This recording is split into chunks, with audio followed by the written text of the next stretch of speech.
What's up, guys? This is Hitchy Good, and today we are answering the question, are headers really worth it? Especially on these 03 and 04 Mach 1s. If you've done any research on this topic, you're going to know that on these cars, the installation process can be pretty tedious and in-depth, but we'll address if it's all worth it. And we'll talk about some of the tools that you're going to need beforehand, some tips that, they don't put in the instruction manual, things that I had to learn myself. I'm going to teach you today, but don't forget to like and subscribe, and also check out my gaming channel as well. Link is in the comments and in the description below. Definitely appreciate it if you drop a sub on that one. So, long tube headers. This is a pretty decently involved install, but you can tend to see some decent power gains too if you have some other mods that are already working to free up the flow on your engine. I'm going to go ahead and show you right here the difference between the stock manifold, the stock exhaust manifold, and the long tubes. And yes, just by the looks of it, it is a significant difference. Stock manifold is very restrictive with all four cylinders porting directly into one tube, but the headers are huge and they really free up the exhaust side of things here. So a little bit of info before we get started. As with almost all mods, the more supporting mods that you have on the car, the more power these headers are going to give you. I've got a 2003 Mach 1, it's got the 4.6 4-valve engine, and the headers that I chose are the BBK 1 and 5/8 inch long tubes, and the manufacturer claims 14 to 22 rear wheel horsepower, which is a pretty decent jump. It's definitely not bad. And I went with these just because they're so much cheaper than the $1,200, $1,400 headers from other manufacturers. This is a really cost-effective long tube right here, and the construction is pretty decent from what I can see. I'm guessing if you just installed these on a stock Mach 1, you're going to be a lot closer to the 14 gained horsepower rather than the 22 that the manufacturer claims.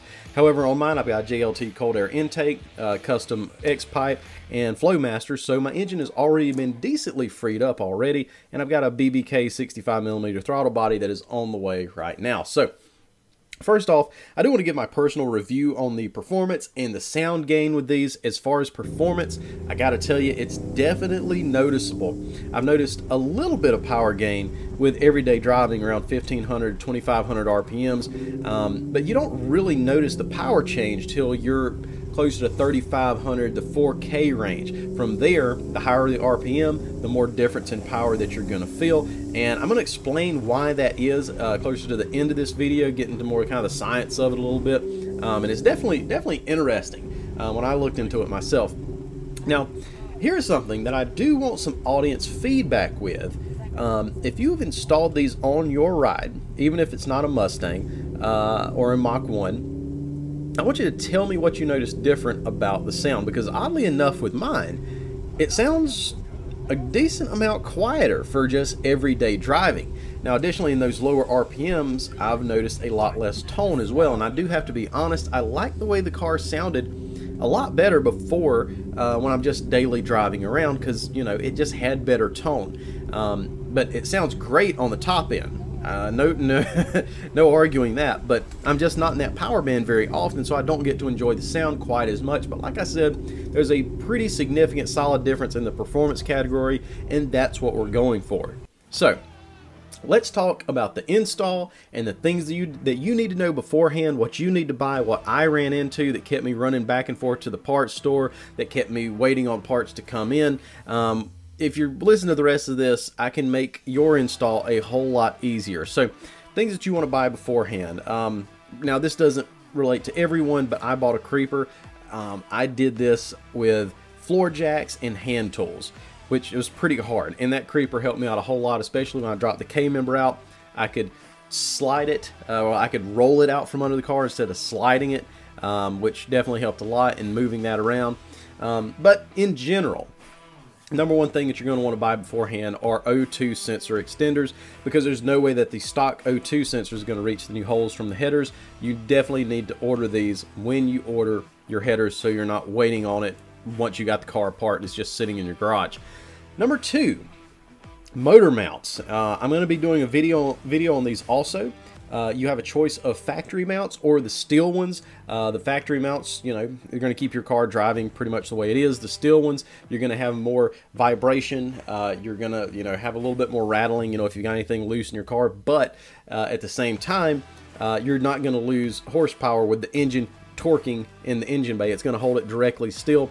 Now, if I had a choice, I probably would have stuck with the factory, but hey, now I know. I wanted to know, so I know what the steel motor mounts do. And also, it does take away from the shaker hood scoop moving at all. It does not move anywhere because it's being held in by steel motor mounts. But either way, the motor mounts are going to be extremely time consuming to get, and you don't want to have to go back in there later. I promise you, you don't want to repeat this process because you'd have to replace the motor mounts. Replace them right now. Number 3, a dipstick from a Fox body Mustang or a flexible one. Now, the placement of the dipstick after you install the headers is pretty odd. You got to thread it back through the headers on the way out, and you can get away with not replacing it with something different like I did. But if you want to go ahead and order it up front, you can already have it and you won't have to worry about it. If you don't replace it, you do have to break off the tab that sticks out from the dipstick tube that normally secures it to the side of the block. And then you just thread it back through the headers up top, and there's a small amount of bending you have to do, but you can make it work. You know, when I check my oil now, I do get a little bit of a bind every now and then if it's not quite right, but it's really not a problem at all. So just something to know.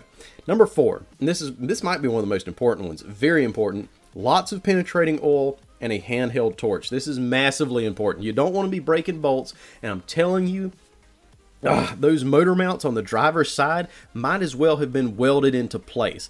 Took a lot of oil, took a lot of elbow grease and some heat as well, but I finally got those things off. Drenching the bolts anytime you're not actively working on the car is highly recommended. If I was passing by the car, you know, taking something inside, I would stop, get some Aerochrol, which definitely recommend that stuff. It does a whole lot better than PB Blaster and, of course, WD-40. WD-40 ain't going to cut it for this build. There's a lot of heat that have been exposed to these bolts, and some of them are going to be seized. But I used Aerochrol, did a fantastic job, and just, if I wasn't working on the car, I made sure that those bolts were constantly soaked in that oil, so I didn't have to worry about it when I went back to work on it again. Number 5, you do have to buy an engine hoist or a mount because you're dropping the K-member, and you don't also want to drop the engine. I got one of the, you know, just sits up on the top. It worked absolutely fine. Got a cheap one even. So some tips about the job itself. You're going to take the entire front suspension of this car out. You're going to support the engine from above, and you're going to drop the K-member out from under the vehicle. It is going to take a lot of time, so just deal with the fact going into it. If I can do it with hand tools and jacks, anybody can. So they don't tell you this in the instructions. It'd be great if they did, but there are 2 and maybe 3 bolts, but I think 2 on the driver's side that you're going to have to use the factory studs, because some of those studs come out whenever you pull the stock manifold off, and some of those studs stay in. It doesn't really matter if they come out or if they stay in. You can leave the studs in there, or you can use the bolts that come with the pack. Once you have the headers situated where you want them, 2 of those bolts don't even have the clearance to go in the hole, and they don't tell you this. The bend of the tubes won't allow it. So I had to take them off on and off like 3 times before I realized that I wasn't crazy, and I just reinstalled the factory studs. And you're going to know which ones need this just by seeing which bolts don't want to go into the holes on the headers before you place them under the car. Also, on the driver's side, you need to throw the header up on some of those studs. Leave the studs in there, and then install the EGR tube before starting any bolts. Because what happens is you can try to install the EGR tube first, and then put the bolts on. The bolts don't want to line up. You can put the bolts to the headers on the engine, even if you leave it loose, and the EGR tube is not going to line up. So I recommend leaving studs in the engine, letting it hang on those studs, and then you've got enough wiggle room to put the EGR tube on there, get it threaded in, because it can be a nightmare. And then you can go ahead and start putting some bolts in, and it's relatively close to being where it needs to. Driver's side's aggravating, and it's a hell of a process. But like I said, if I can do it with just jacks and hand tools, anybody can. Use lots of penetrating fluid, especially on the EGR tube and the motor mount bolts. But like I said, let that stuff sit overnight after spraying them. You can get the job done. You can do this. Also, don't forget, you're going to need an alignment after you remove and reinstall all this stuff, so factor that into the cost as well. So the whole reason that these make power, like I said at the beginning of the video, that I didn't notice hardly much low in power at all, We're going to explain that. But these make power because they allow exhaust gases out faster by giving each exhaust port its one tube to travel out of instead of stacking up in the manifold and creating back pressure. So the less back pressure you have, the more power you're going to make. The engine is just one big air pump basically, so removing that restriction is the name of the game. Now, you know, earlier I mentioned that it's not much of a gain in power at lower RPMs. This is because of something called scavenging. When the exhaust valve opens and that one puff of air shoots out into the header, it has a very small amount of vacuum actually directly behind it because it's going out so fast. It's being forced out, and it's got a little bit of vacuum behind that puff of air. Now, at lower RPMs, this process isn't happening fast enough to affect anything. However, when that engine starts turning 3 grand and on up into 6K, you've got thousands of little puffs of exhaust shooting into those headers, and now they're packed together really tight. So that small vacuum that didn't do much before has an almost immediate puff of exhaust following right behind it, and therefore that vacuum works to help pull the next puff of exhaust with it down through the headers and out the back of the car. This scavenging effect builds upon it itself as the RPMs rise and maximizes the amount of air that can leave your engine, as it's not just being pushed out by the pistons, but now it's also being sucked out by the sheer volume of air that's already leaving the engine. So just to wrap things up, yes, I think it was absolutely worth it to do this, not just in the performance gain, or maybe, you know, if you've got a car that it's going to sound better with these, but also just the knowledge of knowing I could do it. It was really cool to get in there to do a project that was that big and be able to pull it off. Like, I really actually enjoyed working on the car like this, and the performance gain is really good. It's actually a little more cost effective to get, you know, an extra 20 horsepower than pretty much anything else, but it is labor intensive. So if you found this video helpful in any way, or if you've got questions, definitely leave those in the comments below. I do everything I can to answer those.